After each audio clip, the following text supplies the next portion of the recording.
Mobile phones interfere with the sound system, and it would be very difficult to get coverage. In actual fact, we will not get coverage if it interferes with microphones, so on and so forth. We have apologies from Senator Ned O'Sullivan. This meeting has been convened for the purpose of the consideration by the Committee of matters relating to the consultation paper on the establishment of an electoral commission in Ireland, and the committee will now discuss the matter. Is that agreed? It is proposed that this part of our meeting shall conclude at 5 o'clock, if not before that. There may or may not be a break between this and the private meeting, but we'll deal with that when we get to it, okay? Is that agreed? I want to welcome the following witnesses to the meeting. From the Standards and Public Office Commission, we have Mr Seamus McCarthy, the Comptroller and Auditor General, SIPO and the Referendum Commission. We have Mr Peter Tyndall, the Ombudsman, also SIPO and the Referendum Commission, and Mr Paddy Walsh, the Secretary, SIPO and Referendum Commission. Returning officers, we have Mairead Heron, the County Registrar for Louth, and Fintan Murphy, the County Registrar for Mayo. The Local Government Management Agency and County City and County and City Managers Association, Mr Joseph Nugent, Mr Con Murray and Mr Vincent J Norton. Is that list of witnesses agreed? Okay, I want to draw your attention to the fact that by virtue of Section 17(2)(l) of the Defamation Act 2009, witnesses are protected by absolute privilege in respect of their evidence to this committee. However, if you are directed by the committee to cease giving evidence in relation to a particular matter and you continue to do so, you are entitled thereafter only to a qualified privilege in respect of your evidence. You are directed that only evidence connected with the subject matter of these proceedings is to be given, and you are asked to respect the parliamentary practice to the effect that, where possible, you should not criticise nor make charges against any person, persons or entity by name or any such way as to make him or her identifiable. Now, the opening statements may be published on the committee website post the conclusion of the meeting. Is all that agreed? Now, I'm going to call on Mr Seamus McCarthy to do his opening statement. Just about 10 minutes as we did last week, and I would suggest to members 5 and 5. So if members do 10 out of 10, that's it. There will not be time for reply, obviously. So, Mr McCarthy. Okay, thank you, Chairman. On behalf of the Referendum Commission, I welcome the public consultation on the establishment of an electoral commission in Ireland, and wish to thank the committee for its invitation to the Referendum Commission to contribute to the process. As by way of background, a Referendum Commission is formally established at the discretion of the Minister for the Environment, Community and Local Government to carry out specific functions in relation to a particular referendum. As you may be aware, the Chief Justice nominates the chairperson of the Commission, who is usually a serving judge of the High Court. The other members ex officio are the clerks of the Dáil and Seanad, the Ombudsman, Peter Tyndall, who's here on my right, and the Controller and Auditor General, or specified alternates in the event of a vacancy. The current Referendum Commission, under the chairmanship of Mr Justice Kevin Cross, was established for the purposes of the marriage referendum and the age of presidential candidates referendum. The legislation governing the establishment of a Referendum Commission is the Referendum Act 1998, as amended by the Referendum Act 2001. Under the current legislation, the primary roles of the Commission are to provide general explanations of the subject matter of a referendum proposal, to promote public awareness of the referendum, and to encourage the electorate to vote. The requirement under the 1998 Act to set out arguments for and against a particular referendum proposal was in place under the 1998 Act, but was removed by the 2001 Act and no longer applies. Funding for the Commission is provided from the relevant departmental vote, and any unspent balances must be returned to the department after each campaign. Each Commission exists only for a set period and is disestablished subsequent to presentation of a formal report to the Minister, and in any event within 6 months of the polling day.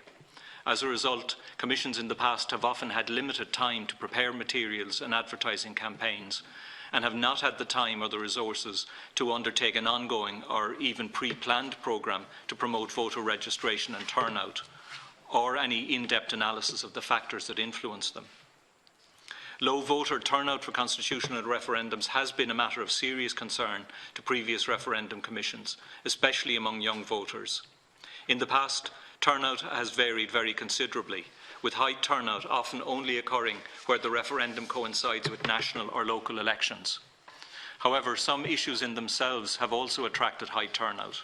For example, the turnout for the recent referendum was in excess of 60% and was the highest since referendum commissions were established. On the other hand, turnout for the children referendum in 2012 was only 33%, which is one of the lowest turnouts ever recorded for a referendum. The Referendum Commission is of the view that there is a clear and urgent need for an ongoing campaign, among young people in particular, to encourage voter registration and voting. In that regard, we consider that a single body with a permanent existence and the capacity to run an ongoing and well-planned voter awareness campaign would be more effective than a body such as a Referendum Commission that is brought into existence a few weeks prior to a referendum and with a strictly limited remit. The current Referendum Commission endorses the position adopted by its predecessors that the solution to this situation is the transfer of all the functions of the Referendum Commission to an independent electoral commission. I would also like now to address a couple of issues in my capacity as Controller and Auditor General, separately from my ex officio membership of the Standards and Referendum Commissions. These relate to questions 5 and 7 of the consultation paper. Because the Electoral Commission will be funded out of money provided by the Oireachtas, it would be expected that the Controller and Auditor General would be appointed as the Commission's auditor. The consultation paper raises the issue as to whether the Controller and Auditor General could or should additionally be a member of the Commission. If the Electoral Commission was statutorily or operationally obliged to adopt the annual accounts, it would create a clear conflict if one of its members was also the auditor. I note that in some jurisdictions the Chief Electoral Officer is the accounting officer. In such cases, if responsibility for preparation and presentation of the annual accounts was a personal responsibility of the accounting officer rather than of the Electoral Commission as a whole, then this conflict could be avoided. However, it's difficult to see how a Controller and Auditor General could participate as a member of the Electoral Commission with a broad remit and at the same time carry out examinations of the performance of the Commission as provided for under Section 9 of the Controller and Auditor General Amendment Act 1993. I'll be happy to deal with these matters in more detail as the committee requires. Thank you, Mr McCarthy. I now call on Mr Peter Tyndall, Ombudsman, to make his opening statement.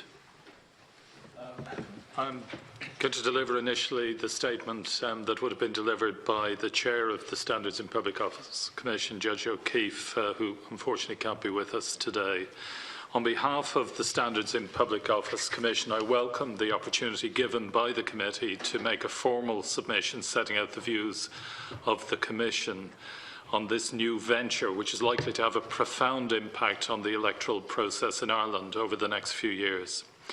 I also welcome the opportunity to address you here today to answer any questions you may have and contribute to the debate on the matter. Hopefully, our contributions will help the committee in making informed decisions on this very important matter. Standards Commission is very much in favour of the establishment of an electoral commission to bring together under one umbrella all the functions and responsibilities of the electoral system. If, as seems to be the intention, the new Electoral Commission takes on functions such as maintaining the electoral register, managing elections and referendums, maintaining the register of political parties and the like, then it seems to the Standard Commission to make perfect sense to transfer to the Electoral Commission the responsibilities under the electoral legislation which are currently under the control of the Standards Commission. The Public Offices Commission was established in 1995 with responsibility for one piece of legislation only, namely the Ethics in Public Offices Act 1995. Other responsibilities were subsequently added under the electoral legislation, which would more appropriately have been assigned to an electoral commission if one had existed in 1997 when the Electoral Act was applied. Standards in Public Office Commission was established in 2001, and the functions conferred on the Public Service Commission by the 1997 Act were conferred on the Standards Commission. Perhaps the time is now right for the Standards Commission or its successor, given the review of the ethics legislation, to revert to its original role of supervising political activity under the ethics legislation, including the additional responsibilities recently added under the lobbying legislation, rather than electoral matters, which are more appropriate to an electoral commission. It seems to the Standards Commission that the timing of this review of the electoral process is with the establishment of an electoral commission is opportune, as it coincides, as I mentioned, with the review of the ethics legislation which was announced last week.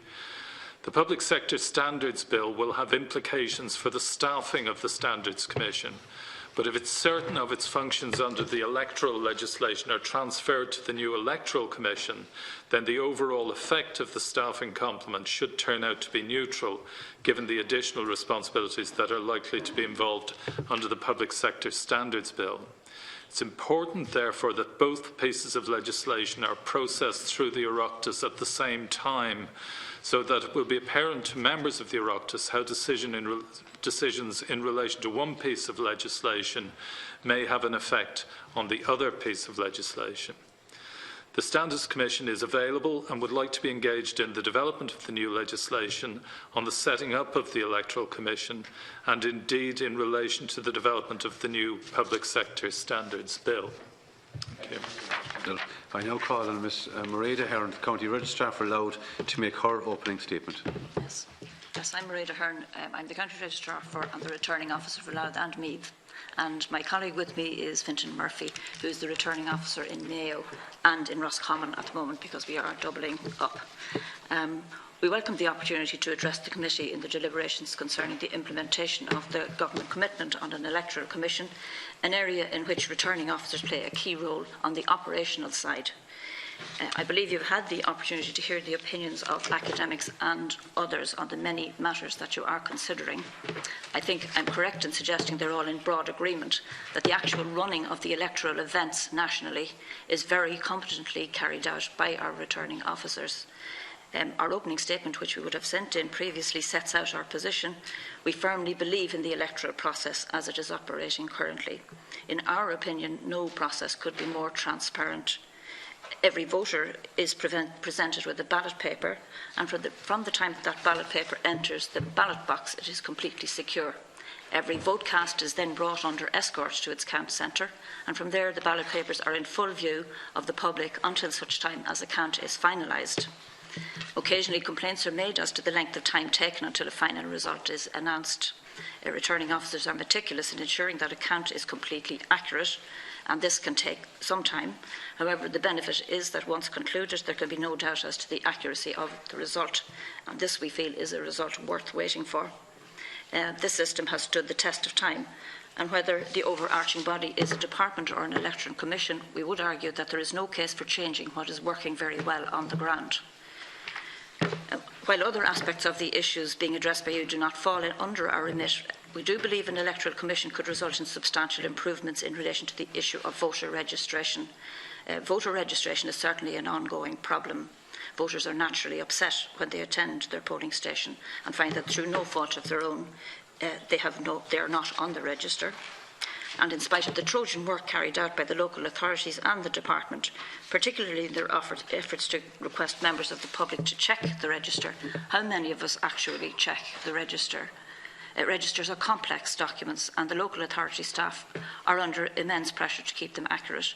This is extremely difficult and labour-intensive work, and it is completely under-resourced. Various models, such as a rolling register, a nationally compiled register, or changing the methodology of compiling the register to incorporate PPS numbers, need to be examined. It is an overwhelming task, and it needs dedicated, experienced staff.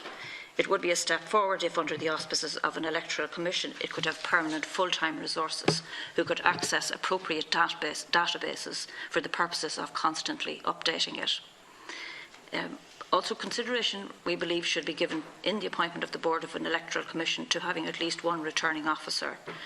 We are willing to assist in any committee or subcommittee set up for any purpose by a commission. Our unique and extensive experience qualifies us in all areas of the Irish electoral system, and we feel we have a lot to give when considering these aspects of the electoral system. Thank you. We would be happy to answer any questions or further detail you might require. Thank you very much. I now call on Mr Joseph Nugent, CEO of the Local Government Management Agency, to make his opening statement. The Local Government Management Agency and the County and City Management Association, and indeed local authorities generally, are appreciative of the opportunity to make a submission in respect of the Government's consultation paper on the establishment of an electoral commission in Ireland. In this regard, I'm joined by Con Murray, who is Chief Executive of Limerick City and County Council, and by Vincent Norton, who's the Executive Manager in the CEO's office in Dublin City Council. And in that regard, we intend to talk to the submissions we've made, but also the submission made by Dublin City Council in relation to this issue. As members are aware, local authorities have played a key role in the operation of the electoral system since the foundation of the state. We believe that the extensive knowledge and experience of local authorities built up over so many years are a key element to maintaining trust in the electoral processes. Committee members are well aware of the primary responsibility for local authorities for the maintenance of the electoral register, running local elections and the regulation of election spending at local level, amongst others.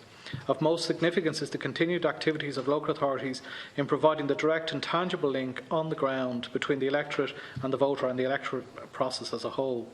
This local presence is a very significant factor in demonstrating the openness and transparency of the process already spoken to this afternoon, leading to the very high level of confidence of all stakeholders in our electoral system. Based on the experience of previous electoral change, the LGMA and CCMA and local authorities are of the view that this continued local link is essential to maintain the public trust in our electoral system. In our written submission to the committee, we propose that the primary focus of an electoral commission should be in the areas of electoral policy oversight and audit, and promoting and maintaining confidence in the electoral system as a whole. We further of the view that the delivery of the operational aspects of the electoral process should be invested in the local authority system, where the foundations of a thriving, functioning system of local democracy provides confidence in the electoral system in the individual's own area and consistent with the government policy document Putting People First, which affirms local government as the primary means of public service at local level.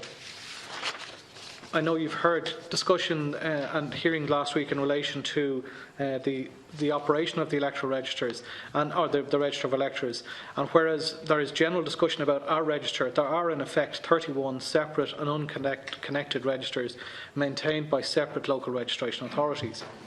The local authority sector has improved the customer service experience of the registration process through the delivery of a national register portal, checktheregister.ie, but this merely provides a single point of contact to the separate registers.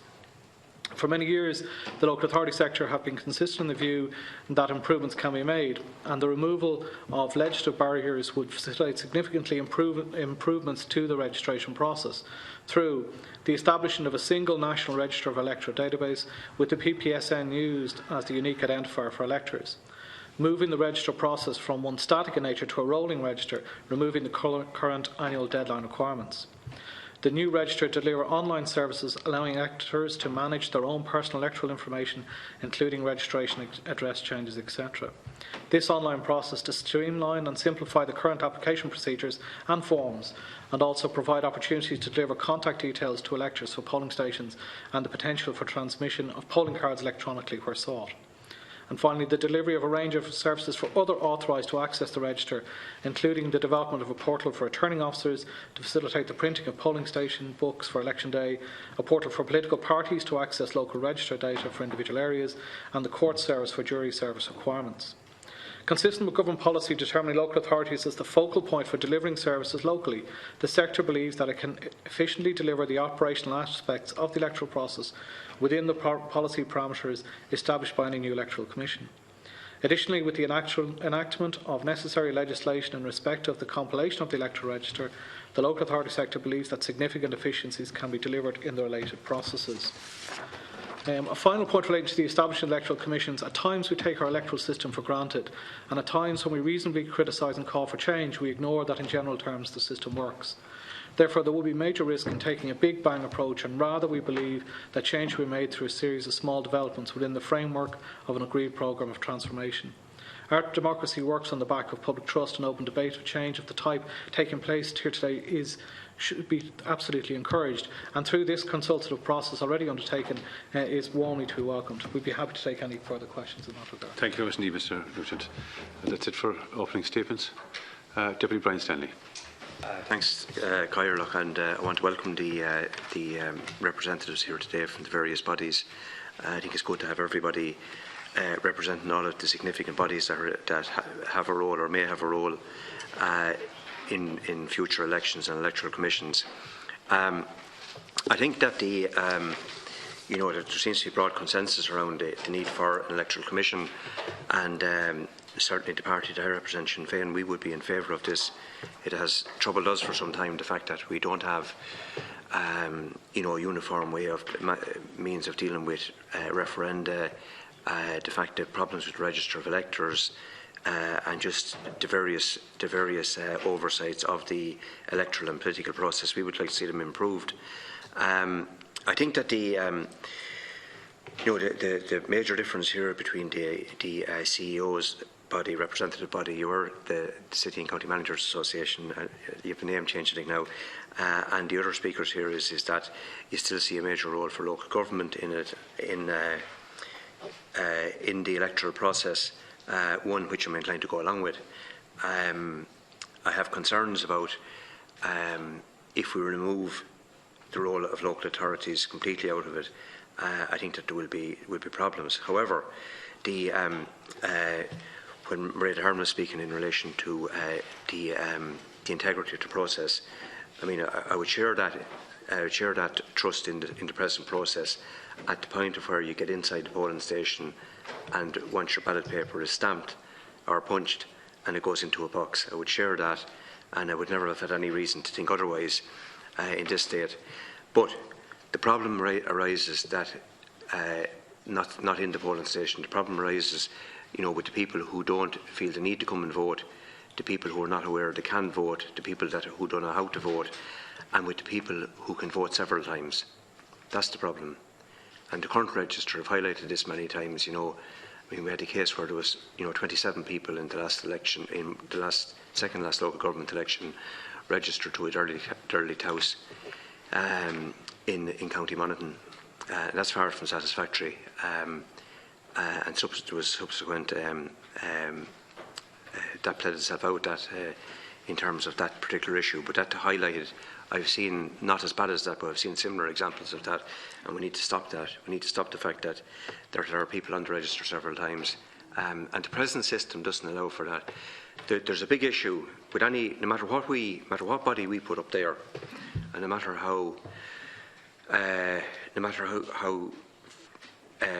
thorough people are that are working in it, no matter how good the system is, if the electoral register isn't correct, the whole system the whole foundations are flawed.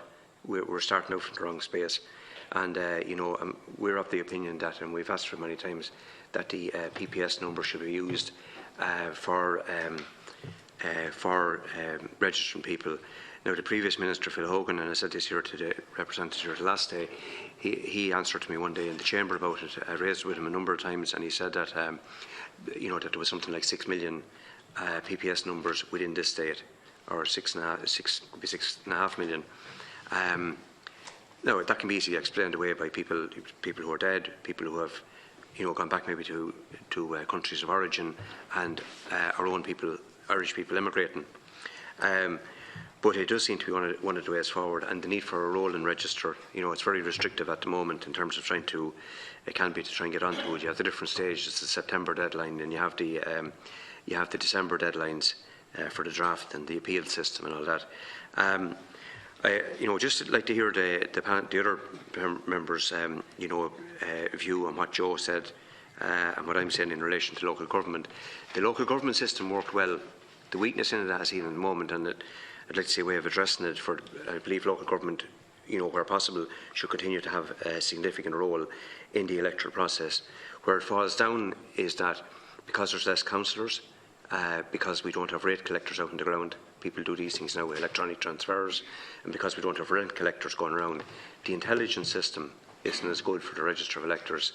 You know, the town councillors, rate collectors, and rent collectors, they played a major role in terms of feeding into it. And because political parties don't have as big a membership out on the ground, probably as they had in decades gone by, that's also a significant problem. Just in relation to the body itself, I think that you know, the functions, the existing functions in the conduct and management of elections and referendums, you know, which ones do you feel of those should be transferred, you know, as soon as possible to a commission, if we're agreed that we should establish one? And you know, what are the functions that would remain as they are, for example, in the local authority one? Just in relation to the commission itself, The question I have there is that, we have the ad hoc boundary commission, we have referendum commissions from time to time appointed by the minister. Who should appoint the members of the commission?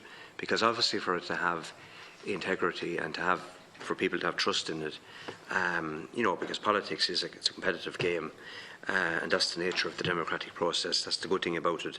But obviously, that brings a challenge. Who should appoint the members of that commission? Should it be the minister, or should it be public body appointments commission, or someone else that should do it? And how would you, do you feel that we should try and do this in one fell swoop, so to say? If we're agreed that we should move to an electoral commission to deal with all of those issues, should we do it in one go, or should this be done over a number of years, maybe over a 5 or 10 year period? That's the questions I have. Thank you, David Stanley. Particularly we're directing those questions to, or we take the witnesses of this walk? Well, obviously the one in relation to local government, I would like to hear the views of some of the previous speakers, maybe Peter Tyndall or Seamus McCarthy, or in relation to the role of local government. Because I heard what Joseph has to say, and to a large extent I would agree with him, but I'm a bit conflicted because of the local government is different now. And that doesn't say it's better, but it's different than it was in terms of that doesn't have rate collectors. That's just a fact of life. That we have less councillors, that we have less intelligence gatherers on the ground. We do it in the same form as this walk, Mr. McCarthy. Okay, I suppose in relation to local government functions, it's probably not something certainly that the Referendum Commission or the Standards in Public Office Commission would have been much engaged with. So I think we really haven't taken a public view in relation to how it functions at local government level. I think the sequence of functions to be transferred, and I think the timing of transfer, certainly I think a big bang is very high risk. And I think having a clear model for transfer of functions and, if you like, a phased gearing up of an electoral commission is probably a much safer approach. As to some functions, obviously, will be simpler to transfer than others. I think maybe, if you like, incorporation of referendum commission functions and the creation of a permanent referendum management focus in an electoral commission could probably be done relatively, in terms of what the referendum commission has done in the past. That would probably be something that could be an early transfer. I suppose there's a distinction between, if you like, heavy spend areas and regulatory type functions. And I think, again, starting with regulatory type functions may be less problematic and then, if you like, moving a programme like central oversight of the electoral register. That would probably be a big project. It would be bringing in an IT requirement and a lot of logistics to make that work. I suppose the final question then about who should appoint members of the Commission. In a lot of ways, with the commissions that I and my colleagues are involved in, where they're ex officio, and that makes it easy, if you like, to ensure that there isn't any sort of political interference or political question around the persons who are involved in the commissions. I suppose there could be an element of continuing that type of appointment to the commission, and there are other models, I think, in the administrative system where people are ex officio. They are members of the commission or of a similar structure. Whether that gives you the right blend of skills and experience and perspectives, I think is a question, and maybe it is a blended structure for appointment. I don't know if maybe, Peter, do you have any other observations? I mean, I'm responding to Deputy Stanley's particular point about the political nature of the process that will be overseen by the Commission, and I would take the view that having an independent appointment process so that the members, if they're not ex officio, would be appointed by some process that would be accountable to the Oireachtas rather than accountable to an individual government of the day. Because I think inevitably, given the contested nature of some of the decisions that will be taken on issues like boundaries and so on, it clearly is better if you can find a way of making sure that the people appointed are appointed without any suggestion that their independence is tainted. I'm sure anyone who took on the role would behave independently, but it's best to appoint them in a way that simply removes the possibility of the suggestion that they're other than independent. In terms of the transfer of functions, I think the suggestions that are being made, I would agree with. The particular issue I have is that the staff currently providing support to the electoral aspects of SIPO and also to the Referendum Commission are engaged also in the business of ethics. And so there's separate ethics legislation going through. I think it's going to be very important that in managing transition that the two processes be run in parallel with each other to avoid them tripping over each other, so to speak, in practice. In terms of it does seem to me that having, and I think just to re-emphasise the point that Seamus made in the presentation on behalf of the Referendum Commission, the business of voter registration, promoting voter registration and promoting voter participation. It was a hugely successful exercise in the last referendum, partly driven by the context of the referendum, partly driven, I would hope, by the work of the Commission. But having that work undertaken on an ongoing basis seems to me important, and I would agree that as well as the regulatory functions being an early part of the focus of any new body, I can also see that promotion of registration and promotion of participation being an early part, with some of the larger functions transferring in as the new body became more mature. That said, I wouldn't want to see the process being overextended, because once the process of transition starts, the staff currently engaged in those tasks will be looking to their futures, and I'm sure that something that extended over many years would have a destabilising and perhaps demoralising effect. So it needs to be done in a phased way and over a set period of time, but not an overextended one. Sarah, do you want to comment? Yeah, Mr. Murphy. Thank you. Deputy and colleagues, I would share very much the views of Mr. McCarthy and Mr. Tyndall in respect of